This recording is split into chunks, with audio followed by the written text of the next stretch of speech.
네, 오늘은 어제 2차 Q&A 나온 내용부터 한번 간단하게 짚어보고 GDP까지 살펴보도록 하겠습니다. 보시면 다음 분기죠. 4월에서 6월 분기 세부적인 경매 일정이 모두 나왔습니다.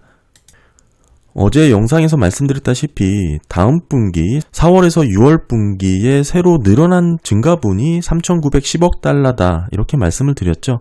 실제 늘어난 금액 자체가 5,140억 달러다 이렇게 보시면 됩니다. 이게 왜 늘어났는지에 대해서는 어제 다 설명을 드렸으니까 참고하시면 될 것 같고요. 보시면 이 5,140억 달러가 결국 이 금액이죠. 순증하는 금액입니다. 여기서 우리가 관심 있게 보고 싶어 하는 내용은 장기 국채가 얼마나 늘어날지에 대한 부분인데 이 부분이 장기 국채에 대한 부분이고요. 한마디로 5,070억 달러가 장기 국채고 맨 아래 70억 달러는 단기 국채의 순증이다. 이렇게 보시면 될 것 같습니다. 따라서 전체 5,140억 달러를 순증하는 가운데 실제 장기채는 5,070억 달러를 찍게 되고 단기채는 70억 달러를 찍게 된다. 이렇게 보시면 되고요. 채권 만기별로 얼마를 찍게 되는지 나오게 되는 것이고 이 전체 발행 금액을 계산을 해보면 다 더해보면 1조 1,060억 달러 이렇게 계산이 되고요.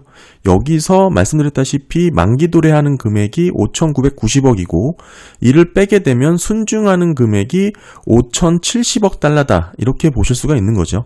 근데 보시면 여기는 2년 이상, 한마디로 노트 이상의 쿠폰을 발행하는 그런 내용이기 때문에 전체를 합산하게 되면 5,070억, 한마디로 이 장기채 부분에 해당되는 5,070억이다. 다만 이 부분은 보셨다시피 2년물 이상의 노트와 본드로 이루어진 국채이기 때문에 한마디로 모두 장기채라고 보기는 어렵습니다. 실제로 우리가 10년 이상 장기채 투자에 있어서 비율이 얼마나 늘어나는지를 이 세부적인 경매 일정을 통해서 살펴봐야 되는데 다음 분기 보시게 되면 큰 변화가 없었어요. 애초에 계획 그대로 이루어진 부분이 있다. 한마디로 장기채 발행 물량 변동이 생긴 부분은 아니다. 예전 Q&A부터 변동이 소폭이 있었지만 대부분 이 팁스 물량 쪽으로 집중이 됐던 경향이 있고 실제 국제시장에 영향을 미치는 변동분은 크지 않았다. 이렇게 보시면 되고요. 단기자금 시장의 흐름을 놓고 봤을 때 단기 국채의 발행 비중이 중요할 텐데 4월에서 6월 분기는 70억 달러에 그쳤다. 한마디로 여름까지는 단기채 물량이 크게 늘어나지 않는 부분, 이게 순증되는 겁니다. 그렇지만 다음 분기죠. 보시게 되면 7월부터 9월 달에는 전체 순증되는 게 5,540억 달러고 그 중에 단기 국채가 4,670억 달러입니다. 나머지 870억 달러의 단기 부채가 순증되는 그런 계획을 갖고 있고요. 단기채 발행 비중이 늘어나게 되면 한마디로 단기자금 시장 유동성이 더 풍부해지는 효과가 있습니다. 결국 궁극적으로 시장이 계획하고 있던 이 경매 일정과 경매 규모에 따른 변화가 없었기 때문에 장기채 물량 공급에 큰 변화가 있었다. 이렇게 보기는 어렵고요. 게다가 5,070억 달러가 순증된다라고 전체를 계산해도 크게 무방은 없지만 사실 여기에는 QT하고 재무부가 하고 있는 바이백까지 모두 포함된 금액이니까 물론 비중이 그렇게 크진 않기 때문에 크게 계산에 반영할 이유까지는 없겠지만 엄밀하게 말하면 이 부분도 차감을 해야 사실 순증되는 부분이다. 이렇게 볼 수가 있겠죠. 따라서 이런 부분에 있어서 이번 Q&A를 또 이해하시면 좋을 것 같습니다.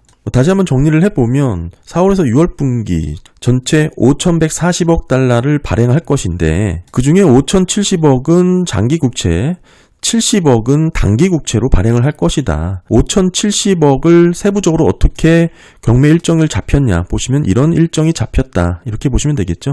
4월 25일은 이미 지났을 거고 5월 25일, 6월 25일 2년물부터 해서 이렇게 경매 일정이 다 확인됩니다. 이 빨간색 볼드로 쳐있는 이 전체 금액을 다 계산을 해보면 결국 1조 1,060억 달러로 계산이 되는데 여기서 만기 도래하는 물량 빼고 순증되는 게 5,070억이다. 이렇게 볼 수 있겠죠. 아래표는 쿠폰을 받는, 즉 이자를 받게 되는 장기채 위주. 다만 여긴 중기물도 다 포함이 된 부분이 있기 때문에 좀 감안해서 장기채 투자하시는 분들은 이해를 하시면 좋을 것 같다. 이렇게 정리할 수 있습니다. 더불어서 이제 단기채 관련해서의 발행 규모가 이번 분기까지는 크진 않지만 다음 분기 870억 달러로 재차 늘어나는 부분도 확인을 했습니다. 네, 어제 미국 GDP 1분기 속보치가 나왔기 때문에 정리 한번 해보겠습니다. 전체 보시면 하락세로 나왔습니다. 연율화로 마이너스 0.3%를 기록을 했고요. 시장 컨센이 플러스 0.2였는데 이를 하회했습니다. 이 부분은 3년 만에 역성장한 그런 수치고요. 전체적으로 순수출이 마이너스 4.84%포인트입니다. 이 수출에서 수입을 빼게 되면 순수출이 나오죠.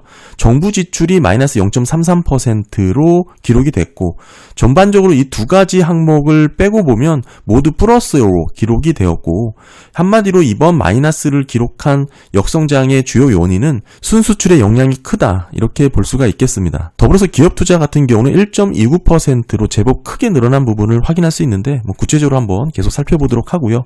전분기 대비 달라진 부분을 좀 보게 되면 전반적으로 GDP는 마이너스 2.7%포인트가 감소됐고, 여기에 소비 지출도 마이너스 1.49% 줄었죠.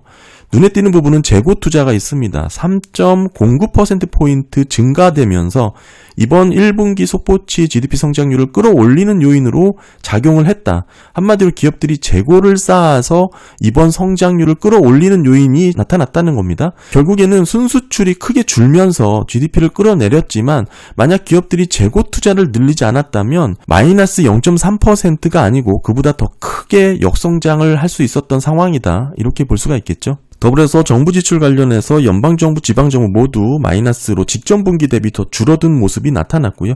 주거투자도 마찬가지로 마이너스입니다. 아까 말씀드렸다시피 기업투자는 전분기 대비 1.7% 늘어난 모습을 보였는데, 세부적으로 하나씩 좀 중요한 부분을 살펴보도록 하겠습니다. 먼저 개인 소비 지출이 중요하겠죠. GDP에서 핵심이 개인 소비 지출입니다. 보시면 1분기 감소세가 나타났는데 전체 흐름은 아직까지는 뚜렷하게 하방을 이탈한 모습은 아니죠. 정체 박스권 안에서의 바닥권에 위치를 했다라고 볼 수 있고요. 결국 전체 GDP 성장에서 개인 소비 지출의 기여도는 1.21%포인트를 기록을 했습니다. 세부적으로 뜯어보면 서비스 부분의 기여도가 1.1%포인트 그쳤죠. 마찬가지로 여전히 견고하다라고 볼 수 있겠지만 서비스 소비의 성장 속도의 흐름을 놓고 봤을 땐 다소 둔화되는 흐름이 나타나고 있긴 하지만 그 속도가 가파르진 않다, 이렇게 볼 수 있겠고요. 다만 흐름 자체가 약세의 흐름이기 때문에 이러한 추세가 지속된다면 미국 경제의 성장 동력이 서서히 약해질 가능성이 높다, 이렇게 볼 수가 있겠고요. 다음은 이제 상품과 내구재 흐름 보시게 되면 상품은 0.1%포인트입니다. 직전 분기 대비 더 줄어든 모습이고, 내구재 흐름은 마이너스 0.29%포인트죠. 마찬가지로 저조한 모습을 이어나가고 있습니다. 개인 소비 지출의 흐름 살펴봤으니까 이 재고 흐름, 재고 투자 흐름 살펴보도록 하겠습니다. 보시게 되면 경제 성장률 상승에 영향을 미친 게 민간 재고 증가다, 2.25%포인트다라고 말씀을 드렸죠. 이 흐름 자체가 결국에는 이 재고 흐름이 이렇게 급격하게 늘어난 모습이긴 하지만 좀 장기 흐름으로 놓고 봤을 때는 이런 모습입니다. 관세 영향으로 많이 늘어났다고 하지만 과거 흐름과 비교를 해볼 경우에 그렇게 두드러진 증가분으로 해석되기에는 조금 한계가 있고요. 다만 이렇게 재고 축적이 일시적으로 늘게 되면 단기적으로는 성장률을 끌어올리는 효과가 나타나긴 하겠죠. 그렇긴 하지만 향후 수요가 이를 뒷받침하지 못한다면 다음 분기부터는 생산 위축으로 이어질 수 있기 때문에 양날의 검과 같은 효과가 있습니다. 다음 분기 수요가 뒷받침되지 못하면 급감할 수 있다라는 얘기죠. 따라서 이렇게 급증한 재고 증가, 빠르게 마이너스로 기여할 여지도 충분히 있다, 이렇게 볼 수가 있고요. 궁극적으로 관세 부과전 재고 축적이 늘어났다고 하더라도 최근 몇 분기의 흐름만 놓고 보면 많이 늘어난 것처럼 보이지만 조금 시계열을 길게 해서 흐름을 놓고 봤을 때는 재고 축적 영향이 생각보다 그렇게 크지 않았다, 그렇게 볼 수가 있고, 이 뜻을 기업들이 향후 수요에 대해서 연관지어 생각을 해보면 상당히 신중하고 보수적인 전망을 하고 있다는 것을 시사하고 있습니다. 결국 경기가 회복된다면 재고 확충에 대한 필요성이 증가되기 때문에 경기 확장의 모습에 모멘텀으로 작용될 여지가 있는데 지금은 그런 모습이 아니죠.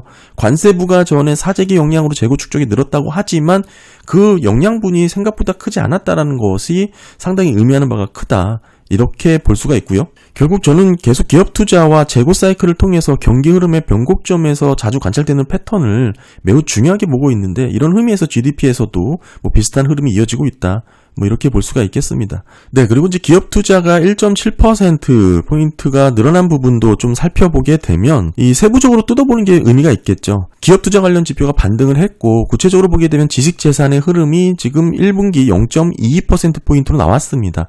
흐름 자체가 직전 분기 대비 증가되긴 했으나 의미 있는 반등이라고 보기는 어렵고, 흐름 자체가 계속 줄어들고 있는 감소세의 모습 가운데 나타난 변동성이다, 이렇게 볼 수 있겠죠.